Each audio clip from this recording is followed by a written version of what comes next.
lumulutang yung pangalan na Atong Ang at Gretchen Barreto, eh, 'di ba? Lumulutang. Eto naman, para balanse po tayo, eto naman yung sabi ni Atong Ang. Eto naman po mga bossing, Chief Amo Sir, no? Sabi dito, Atong Ang denies allegation that he Atong Ang denies allegations he can make a sabungero disappear for a mere 5,000 pesos.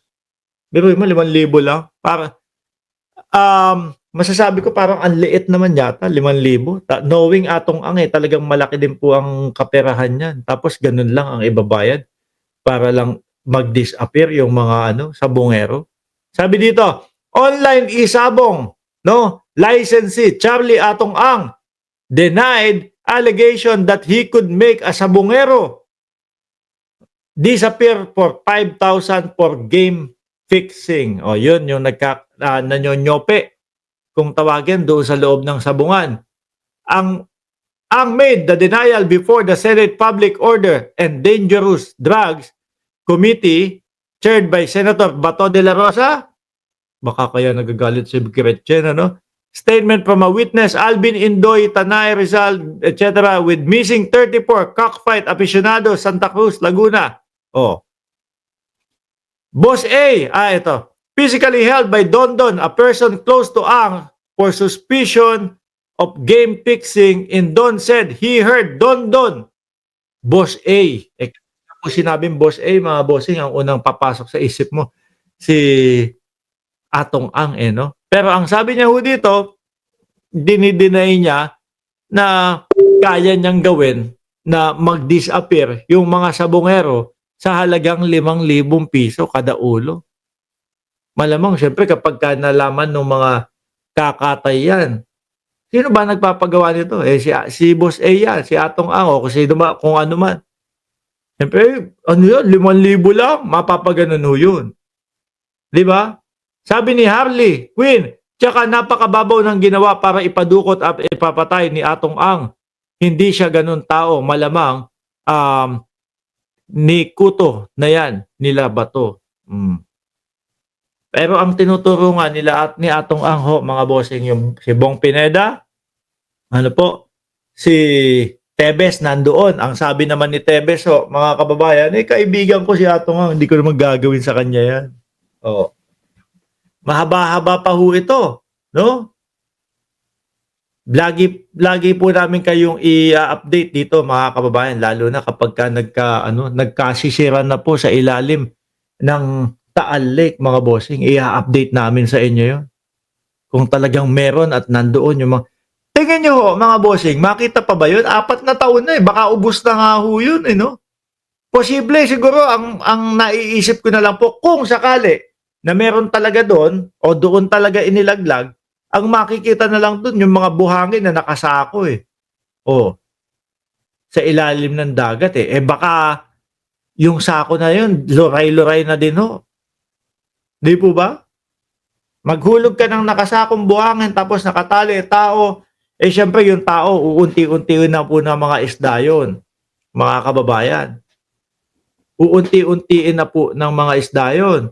Yung sako naman na although hindi naman agad-agad masisira, yung pinakasako, medyo may kumbaga plastic pa din ho yan. Tsaka yung tali, malamang yun, nagkalat na, nawala na din ho yun.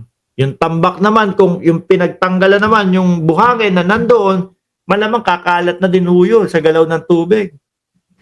No? Yung buto, kung buto, baka ano na din yun. Pakalat na din ho yun. Di ba? Pakalat na din yun. Pawala na din. Baka wala nang makita. Sa tagal na din po ng sa tagal na din ho, mga kababayan, ng panahon na nawawala sila. Sabi ni Arlene Kayumanggi, kaya pala masarap ang tawilis.